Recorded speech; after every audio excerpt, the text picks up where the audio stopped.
So, as all of you, if you've attended before, you know who I am. My name is Patrick. I'm head of product here at Borneo. Prior to joining Borneo, I've spent the good majority of my career building security, compliance, privacy, and engineering teams at various tech companies. And here at Borneo, we're doing data observability, classification, tagging, and privacy operations.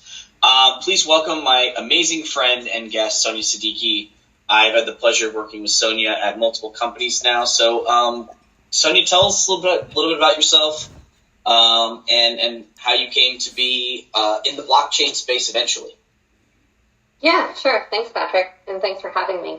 So I myself have been in the privacy space for the majority of my career, which is a bit over 10 years. I always joke, but I think there is some truth to it that there's been a lot of luck in my timing and my career. And so, when I was starting out and trying to figure out what I wanted to do after law school, I was personally very passionate about privacy and sort of the sense of fundamental rights that I believe people should have as it relates to their own privacy. Right. But as with things like that, I didn't know if that would make for a career, one that would be able to, quite frankly, just support me and what I wanted to do with my life. And so I was sort of exploring for a while what to do, and this was maybe, 2014 or so. But of course, as luck would have it, the framework for GDPR, the EU privacy regulation, came out, 2015 timeframe, with enforcement starting in 2018. And so it quickly became clear to me that this really could be something that I could do for a living and really, enjoy it as I like doing privacy, and now I could do it for a job. And so I kind of launched into that space. I did a lot of consulting with a firm, helped scale that practice, advising a number of companies. Of course, that's where we met, on how to prepare for GDPR and how to operationalize privacy, dealing with things like privacy controls and sort of the audit aspect. So when you think about defining requirements and like measuring compliance against those in the traditional sense, but then also thinking about new and emerging technologies that would then support privacy program management, things like Borneo that we now have as well. And so it touched on a lot of that during my time. At a certain point in my career, I thought that, why not just go in-house? I'm a lawyer. How hard can it be? Famous last words. Yeah, I know, right? And really wanted to just kind of have a different type of impact on an organization. And so really pulled me in-house. Me and you were reunited at Coinbase. Yes, we did. And again, this is like luck and timing. I really do think plays a really big part of my career, which is, at that time when I was joining Coinbase, I knew about crypto. I mean, there's been a bull run prior, and I had some crypto, but I hadn't thought nearly as deeply or as meaningfully as one would expect about blockchain and the opportunities presented by the technology until I joined Coinbase, quite frankly. And while Coinbase is a financial institution, of course, the foundational aspects are on the blockchain. And so I really did start to generate a deeper understanding, but also appreciation for blockchain technology through my time at Coinbase. And sort of seeing it in its one use, right? In one of its uses at Coinbase through, cryptocurrency and digital currencies and sort of the management thereof. And so that's what got me into the space, and I spent quite a bit of time there working on that. Yeah. We had some crazy projects together. We also had some frustrating times together, as you do in the crypto space, but eventually we made it out slightly scathed. Also, real quick to the audience, please submit your questions if you have questions for Sonia in the questions box here within the webinar, and then we'll get to those towards the end. Just want to let you know you can submit them at any time if something pops in your head. So, blockchain, it was a buzzword for a while. It scares people. It's a mysterious box of unknown things. What does blockchain mean to you in terms of privacy, and can you explain it kind of really quickly in layman's terms so that people understand kind of what it is? Yeah, sure. And so this is always a great place to start. This is the question I always answer when I'm sort of lecturing at schools and stuff as well. The three words you're going to hear me say sort of through the course of this conversation today is going to be transparency, security, and decentralization. And so let's first start and just talk about what blockchain is. So blockchain is like a digital ledger that securely records transactions across a network of computers. And the value of this, the baseline value of this, does lie in those three things that I mentioned: transparency, security, and decentralization. So the image that is always invoked when we talk about what blockchain is imagine that there's a chain of connected blocks, and each one contains a list of transactions. Once a block is filled, it's linked to the previous one, and that creates an unalterable chain, which then creates a level of trust because everybody has a copy of the same ledger. And so that means that you can't really alter the ledger independently. Everybody has the same sort of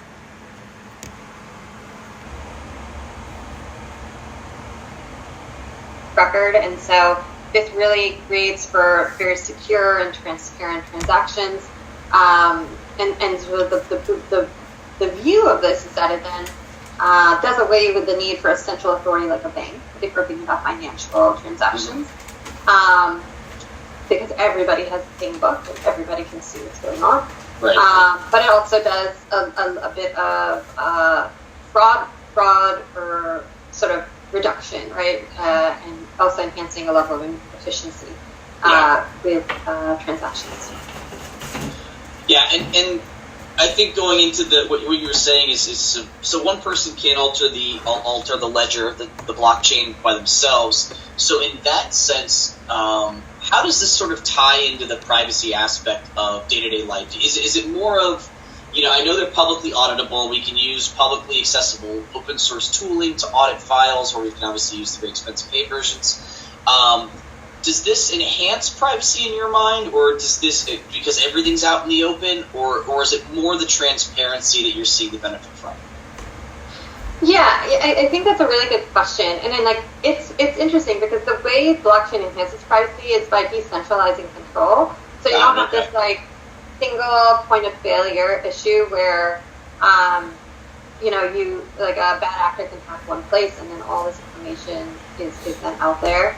And then there's ensuring transparency. So when we think about privacy isn't just about protecting information. It's also about giving consumers and individuals a level of transparency on how their data is being used or how it's flowing, right?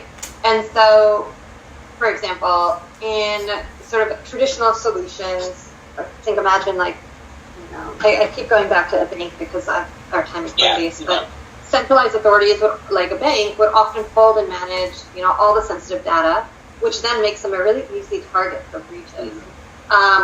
Whereas the blockchain distributes the data across the network, and this does reduce that risk of a single point of failure. The other thing that's important to note is that transactions on blockchain are secured using cryptographic techniques. And so this does also enhance data integrity and confidentiality, which are also great sort of privacy principles. So users do also have more control over their data, and if you're dealing with permission blockchains, that does allow, I think you kind of alluded to that, selective access, which allows for greater preservation of privacy, while allowing for secure transactions to go forth. And so, I think one of the critiques of blockchain initially was like, oh, it's transparent, everybody can see what's going on the blockchain, and so therefore this kind of erodes privacy. And so when you think about things like companies that derive information from the public blockchain, right? So they can we see this on Twitter all the time, right? Yeah. Folks that are like this transaction went here, and so it's probably X person or this actor, or these are where these transactions are going. The response to that is permission blockchains. The response to that is companies being more thoughtful of the data that is placed on the public ledger. The response to that is also, to some degree, also just notice, right? And so I always come back to educating. Before there was a greater adoption of blockchain technology, especially when you think about it in the transaction space. We did have what I believe the early adopters at higher level of education and appreciation for privacy and how the technology works. But as we have more widespread adoption, it is so important to ensure that there's just notice and transparency of what happens, like the cause and effect, right? Like if you choose to do this, this is what it looks like. Yeah. And so, again, that's sort of my thoughts there. No, that's great. That's great. Real-world applications that utilize blockchain to help privacy. Are those something you've had experience with in general? I know at Coinbase we were more focused on the financial systems, but are there real world applications for blockchain that will help with privacy in your mind? I think so. I think again, from my perspective, I'm going to talk about these conceptually, right? Sure. So the ones that I have experience with, of course, are financial institutions, but there have been examples of this be sort of real world scenarios that we've seen. I think the one that comes to mind for me is healthcare. So by using blockchain, patient data can be securely stored and shared among authorized parties. This allows for data integrity and limiting risk of unauthorized access, and really helps in maintaining patient privacy and confidentiality. As we know, healthcare in the U.S. is a very regulated space, and so I think there is really great opportunity as there continues to be this push for modernization of healthcare systems, and a continued one, right? This is not a new thing. This is an area of opportunity where blockchain can really have great value. That's interesting. It's almost like treating like how we used to do with like wallets for sending transactions. Like your customer could then be like an encrypted string of like a wallet rather than an actual person. So yeah, I can see that really helping. And then even if the ledger is auditable, it doesn't have to necessarily be fully publicly auditable by everybody in the world. It can be auditable by a subset of people that are looking at purely health transactional data. So yeah, that's very interesting. Yeah, I absolutely agree. With that said, I think there's, I think you're going to see various speeds of adoption in healthcare. So I just came back from spending some time in Europe, and I had to carry around some of my medical records when I was pregnant, about to have a baby. It was all in this one book. And so they were very serious about privacy, but they're like, this is your medical record, and you are responsible for it, not us.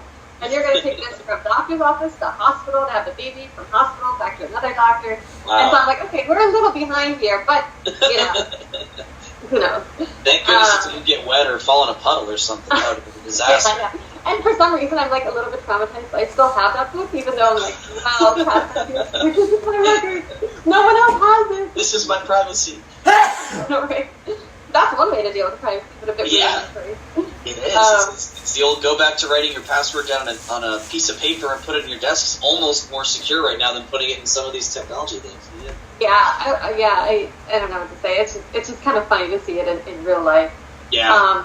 A place I think, going back to your question, I think where we have seen a lot of activity is supply chain management.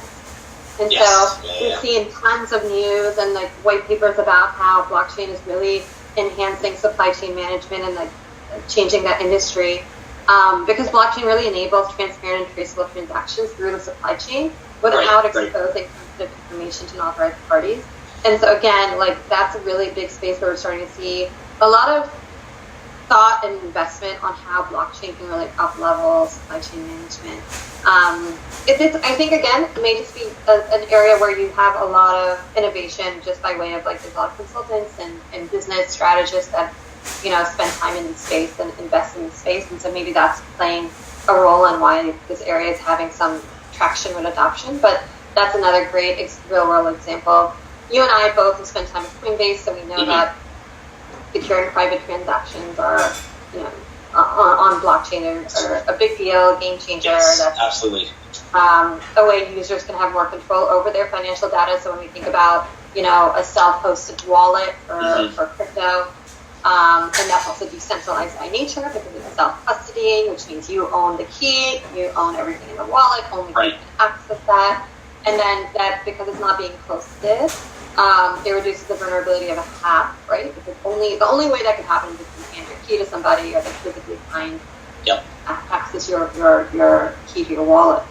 I'm a that's probably my favorite example and my favorite for last, just because I've had the most experience of that. Self-custody and self-hosted wallets to me are very dear as something that I think are, from a privacy perspective, very useful and a great example of how this works. Yeah. Yeah. Cool. Yeah, and you touched on where my next question is going. What are some of the main challenges you're seeing with blockchain regarding data privacy and protection? Is it around the adoption of blockchain? Is it around getting full utilization out of the blockchain? Is it just because other people and companies aren't adopting it as fast as maybe the companies that want to adopt it? For example, I'll say Coinbase is obviously very much adopting blockchain in as many forms as possible. Is it because other institutions aren't adopting it? Where are the challenges you're seeing? Challenges in adoption, I think.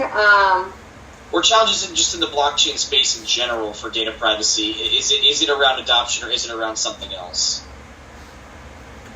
I think there's a few different challenges here. So, of course, and one of the ones that we see at cryptocurrency company,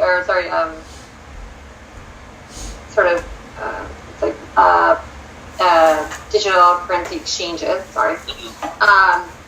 is scalability, right? Okay. Blockchain networks, especially public ones like Bitcoin and Ethereum, which are the ones we hear about the most, have a lot of challenges in scaling to handle a large number of transactions. Every time there's a bull run, you see that happen, right? Yes. As the number of transactions increase, I think it's harder for the system to support that in some ways, but also maintaining privacy becomes more complex in some ways as well. I think there's, of course, we're seeing in the U.S. and elsewhere the regulatory uncertainty, which definitely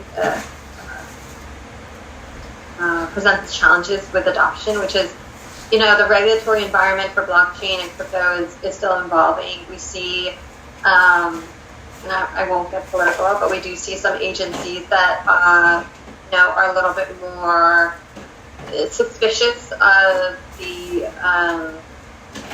what the adoption of blockchain technology could mean. Yes. Would it enable, fraud or bad actors to then capitalize and achieve their goals in an easier way?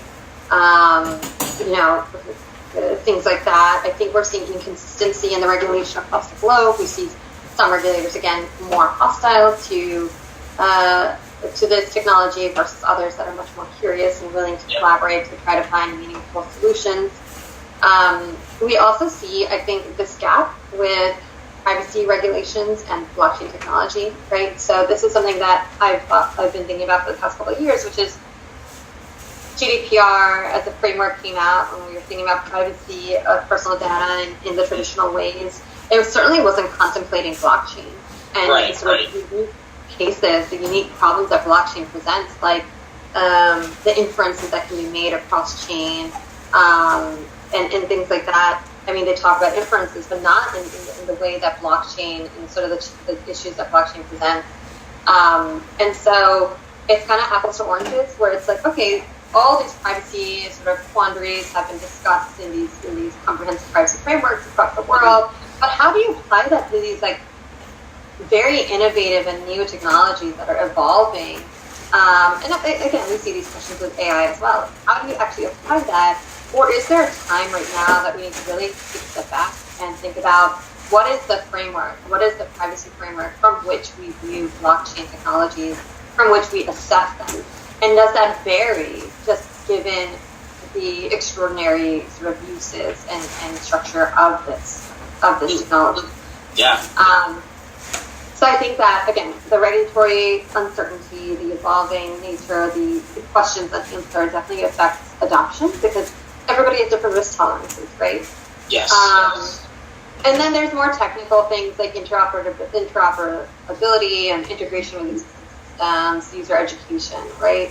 Yeah. I mean, things like that. It makes challenging for companies to try to adopt that, especially larger, older companies. I mean, I've advised companies that have been sort of very large companies that have been built by acquisition, right? Their own sort of databases or their data warehouses aren't even connected, right? Can you imagine trying to implement new technology on top of that, right? Yeah. And so there is a sense of challenge right there that would require a high level financial investment to resolve and to build. And there is a sense of there is something to be said, like someone like you and me, yeah, of course, there's value here, and we're going to generate efficiency in 5 years if we do this now. But the upfront investment, thinking about today's economy, right? Thinking about industries that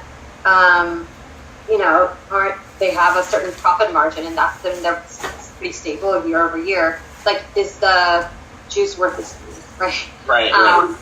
And those are things that I think hinder this a bit. So. Okay. Yeah. So, no, all good information there.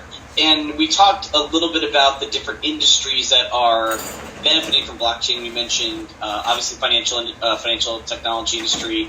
We mentioned healthcare. We mentioned supply chain. Is there any other areas that you could see, even if it's at the government level, that you could see benefiting from blockchain eventually, in your mind?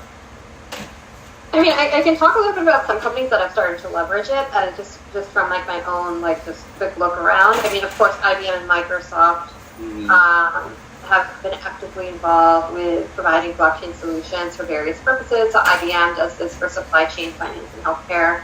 Microsoft Azure provides blockchain as a service to allow for scalable blockchain solutions for various applications. So we, of course, have sort of the bigger players at work. I've always liked the example of Walmart using blockchain to improve, traceability of food products and supply chain. And I love seeing a company like Walmart just innovate in that way. And thinking about using that to really have transparency over the origin and movement of products. I think, again, there's smaller companies as well, or companies that are less sort of household names that are using blockchain to trace provenance of high-value items like art and diamonds and things like that. So Ledger Ledger. I think Metablock does things with patient data to enhance security and privacy of patient data to allow for secure transferring of that information. So yeah, I mean, I think you see a lot in tech and medical and supply chain that are adopting or trying to. I think those are some good examples that are in financial solutions. Yeah, no, that does. We're going to switch some gears, get away from just pure blockchain right now. I know that you obviously have a very big legal background, but you also have an extremely accomplished practitioner background. So going into the privacy technology space, kind of where Borneo sits and where a bunch of other products have sat and where you've probably seen some internal process and programs, what are some of the, I don't want to call them trends because I feel like that's the wrong word to use, but what are sort of what's the way the world is going in regards to privacy technology? Where are we seeing the biggest wins utilizing technology to help with privacy programs at companies? Yeah, and I mean, these views are my own. I think everybody has a different answer to this question. Sure. I think, from my experience, there's a couple of different places where technology really helps scale a privacy program. I think one of those places, the no-brainer, is data subject rates, right? So as companies get larger and larger, it's hard to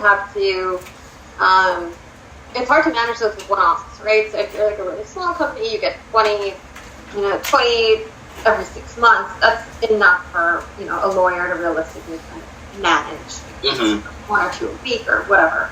Who knows the math? I don't do that. But my point is, it's not a significant amount. I think I've seen at other companies, they go from that to like a privacy regulation comes into effect. They move into a new operating jurisdiction. They've hit the news for various reasons, and suddenly there's an uptick of those requests. And suddenly it goes from like 20 to a few hundred, and you have these scalability issues. And if you don't have the ability to triage those meaningfully, and at some point a manual process simply does not allow for that efficiency, things are going to fall through the cracks, and you're going to create regulatory risk, right? Yes. And so having technology that can do that intake and management, triage, and like sort of track, because you have 30 days, you can get an extension, but on average 30 days for response if we're thinking about GDPR. You want to be able to do that in terms of providing access. When you're thinking about deletion, I mean, you need some sort of technology to support identifying and deleting data upon request as well. And so deleting data is a whole Pandora's box. You have regulatory reasons, you have legal hold reasons, you have so many reasons why you may or may not be able to delete this data, and you have to provide that justification if you can't delete the data. So, yeah. Yeah, and isn't this like the ghost of Christmas past? Like, this is the thing that always comes back to me and you. Like, we have spent so much time at so many companies doing this, but it always comes back, and that's like a really great second place where technology can help, which is, you know, privacy regulations have now really put a lot of pressure on companies where at one point maintaining data for long periods of time was the norm, and you could do that without a lot of risk. We're at a point where we have not just various industry-specific regulations, but privacy regulations that are now sort of insisting on deletion of data when it's no longer needed. Yes. And so, to your point, like balancing that against litigation holds, sort of regulatory retention periods required when thinking about, you know, KYC or AML or things like that, health, like HIPAA or whatever medical retention periods there are for medical data, things like that, against the privacy sort of, which is vague but still has power, the sense of only maintain data for as long as you have a use for it. So now you're having to go through this exercise of like, do I have a purpose for maintaining this data as a business, right? Yeah. And absent a legal requirement, typically, it's hard to make that argument, right? And so, okay, so now we're at a point where it's like, okay, now we must delete data. But that's its own, like you said, a Pandora's box of like, how do we even do that, right? Yeah. And how do we operationalize against that privacy requirement, those retention periods, and having some technology that can do the data discovery and data classification to then support with decision-making on deletion is super critical. So that's another place, and we can do this forever. I mean, another great place is data mapping, which I think we've talked about as well. I mean, Article 30 requires this, but at this point, from my perspective, you should you can't really do much to mature a privacy program unless you know what data you have. And that requires the data mapping exercise. And while, you know, even when I first started doing this, the manual, there's a lot of value to doing this manually at first, right? I mean, you build relationships, you convince people to be champions of privacy, and there's a whole educational aspect of it. The maintenance of a data mapping repository is very difficult without technology. It's hard to keep everything, right? Especially at rapidly growing companies. You know, I imagine like tech companies that are pushing innovations on their product and just net new products, right? You need to be able to have a good pulse and process in place, and technology really helps there as well. So. Yep. I mean, that's the bread and butter of what Borneo is doing. We're doing the data observability fundamental piece of privacy programs and just data hygiene practices. So I'm glad you keyed in on that as well. It seems to be a common theme when I talk to people about privacy. Is like the fundamental is understanding where your data is, its relationship, and how it's moving throughout your organization, and because you can't really do much without understanding where your data is. I mean, because otherwise you're just playing cat and mouse trying to chase the data around as it's evolving and being copied or being deleted and all that sort of stuff. So it's a good point. Yeah, and quite frankly, when we're thinking about data, it's garbage in and garbage out, right? So you're only as good as the data that you have. And so unless you have a really good handle on that information, the insights you generate, the ability to manage it is just not going to be there. And so you really, I think, establishing and investing to get high confidence on how and understanding on what data you have and how it's used and where it flows and what happens to it is so important. And that has a ripple effect across everything else I talked about, right? That has a ripple effect against data deletion, right? Like, where are our systems of record? Where is and that is where you would want to start with deletion. So you have to have an understanding of where data sits as a system of record and where that data flows as a reference point, right? And similarly, when you're thinking about data access, how do you even give access to a user on their data if you don't even know where it is, right? Agreed. Or to what? Yeah. How do you establish a confidence level without knowing it? I was just going to say, how do you provide a user who requests data subject rights deletion if you can't confidently say we've deleted your data or we can't delete your data? You have to have confidence in getting back to that answer with them. Otherwise, they're going to request it again and ask for another answer or file some sort of injunction or something. And there's privacy advocates, right, that just go around to large companies or companies and they submit these requests and they try to have that like gotcha moment, right? Yeah. Where they're like, gave you this, but I know you're still processing my data here. Like, why did I get this? And you just don't want to end up in that regulatory hot water, right? It's depending on where you are, but like, after especially when you think about GDPR, but I mean, even in the U.S., like, we're seeing so much more regulation and so much more enhanced, desire for consumer protection and protection of personal data that you just don't want to get there. So. You touched on my next question, and we briefly chatted about this outside of this meeting, but the new AI executive order that came out is calling for a GDPR a version of GDPR for the United States. What's your take on this being called for? Is it too late? Is it doable? What's your opinion on this new executive order? Yeah, I mean, again, just my opinion. I welcome it, certainly, but it's the timing is so interesting, right? Because we saw these calls for federal privacy regulation back when CCPA was drafted. I was working with lobbyists in DC at the time to develop sort of what we believed would have been the baseline requirements for federal legislation and sharing those with congressmen and senators. We that was 2017, 2018. Yeah, I mean, it's a while ago. I think we've now, since that time period, seen so many other states come out with privacy regulations and are starting to enforce those. And so the challenge now becomes one of preemption, which was a challenge when CCPA came around, but now we have several states that are kind of there as well. And so how do you balance a comprehensive federal privacy regulation against state interests? And states like California, who've spent a lot of time and investment building up offices and enforcement, like, how do you take that away, or how do you convince them that this federal regulation is appropriate at this time now?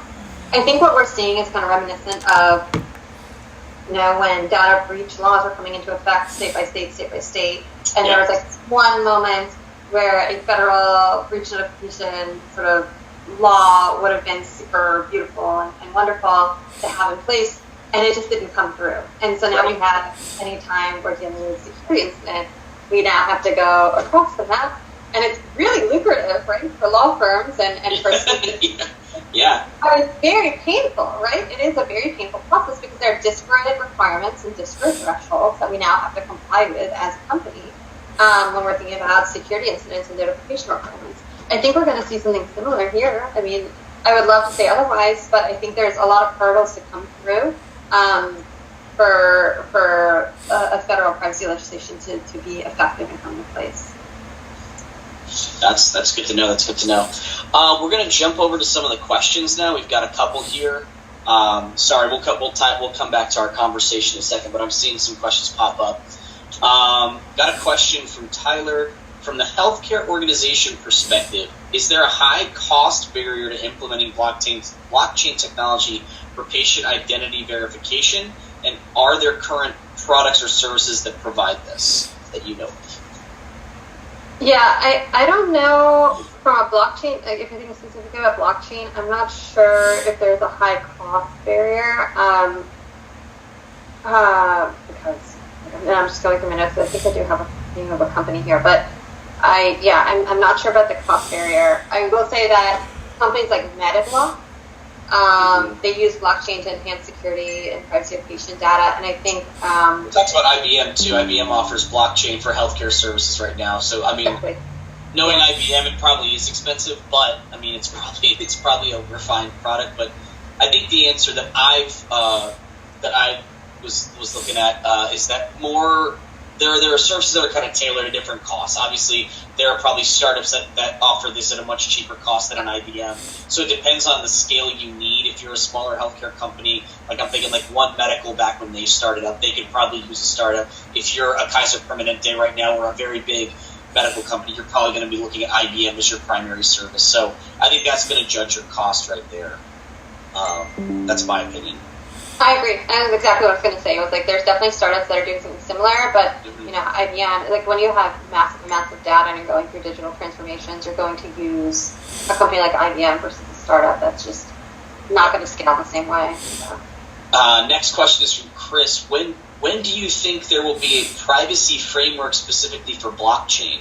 Or do you think there will be one in general? Or will it be a situation of regulations on a case-by-case basis? I would hope it's not the latter, right? I really do. It's something I've been thinking about for a couple of years. It's like there really is a need for sort of that privacy lens to blockchain and thinking about what those requirements are. I think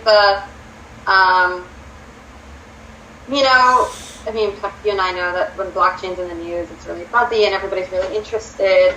And then when it's not, it kind of, like right now, the hot topic is AI, so we're seeing a lot of, news and people wanting to sort of define, privacy within that space. I do think there is a need in the blockchain space, for sure. I think there is,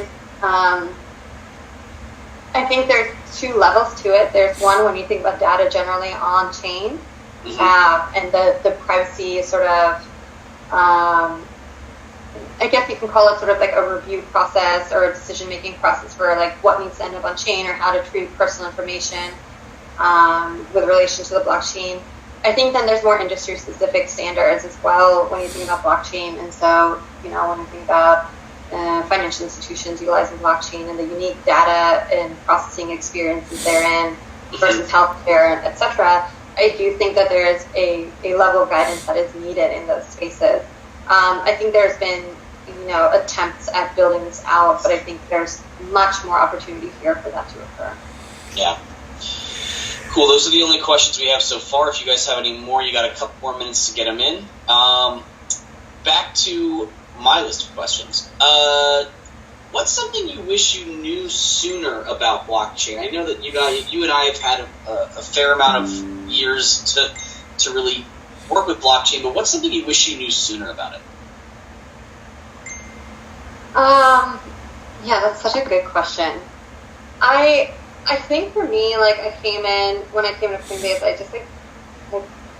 I had this and I still do in some ways, this high level confidence, we're privacy professionals, we can come in and we have this framework in our head about how we think about data, and we can do this anywhere. But, blockchain is a very complicated space, and it is, it requires a deeper technical understanding of the technology itself to be able to make decisions about privacy, quite frankly. And I think something that I learned over the course of the past, 3 or 4 years is that as a privacy attorney, it's becoming increasingly more necessary to have a technical background to some degree. And I'm not saying an engineering degree, but I am saying something can you pick up, as an attorney, can you pick up architecture maps or data flow models and understand what those are? Can you read JavaScript? Can you pull up, can you look at the back end of a website and really understand how data is being used or how things are coded in? I think that stuff actually makes you a better privacy attorney, but also when you think about translating that also to the blockchain, understanding how, how transactions occur on the blockchain. That helps me be a better privacy professional because I can make better decisions. Because at the end of the day, it's so easy to say, the data is masked or encrypted, and so there's really no privacy issue here. When that's simply not the case, right? That's a very, a very rudimentary understanding of privacy in the blockchain space, which is cryptographic controls and we're all fine. That's not the case, right? There is a level of understanding how the totality of data that can be seen on the ledger can then trigger privacy requirements or privacy concerns, right? And that requires time and understanding of the technology and understanding how data sits in the blockchain and how it can be sort of combined with other data, either held by a company or publicly available to then create inferences. And so, that takes, you just have to educate yourself from that perspective. And I wish I had known that sooner because I think in the beginning I was that person with that rudimentary understanding. I was no PII, move on. And then as I progressed in my career, I was wow, my advice is not serving as it should. Because I really needed to take time to invest and understand this stuff. Because it's one thing to enable a business, but it's another thing to just not properly assess the risk. Yep, and I think that regulators and government officials and people who do eventually pass these regulatory bills and things need to understand this stuff a lot better before they start regulating. And I know it's hard when you've got AI and blockchain and 16 wars and space travel and everything going on, but I think there needs to be some more dedicated, concerted effort to understand this technology before we start throwing down regulations as well. So, but at the same time, I think regulations are needed. I do. Yeah, I welcome regulation in this space. I think from my perspective, I think the onus is on the industry to do a bit more education, right? And so, I've chatted with regulators where they're just like, no, this is just not a priority. We think you guys are all doing shady stuff anyway, but we need to focus on, children's data, and when, you guys are just a problem child that hopefully will just fizzle out, right? And it's just like that lack of faith that this can be a really viable opportunity in terms of changing industries, right? And so it's really on the folks in the industry to kind of bring it forward and be like, this is super valuable opportunity for companies to transform their practices through the use of new technology. And this is what that technology can do. Here's opportunities and here's the risks. And we welcome regulation so that we're not, regulating in hindsight, but rather step in step, which is so difficult, right? Because especially when we're dealing with such a complex space, that education, that learning curve is so high. Yeah. But, I'm a bit aspirational, but I do think there is a need for it. So. Well, hopefully it all comes up Millhouse, as they say, and we end up getting the regulation we need, so we're not doing regulation through enforcement like the current SEC landscape. Sonia, it's been wonderful chatting with you. As always, I enjoy our chats more than most because we work together so much. We're friends. So thank you for joining us, and I look forward to all the work you're going to be doing in the industry, and can't wait to see where you land next. Awesome. Thanks, Patrick. It's always great chatting with you as well. All right. Take care. Thank you.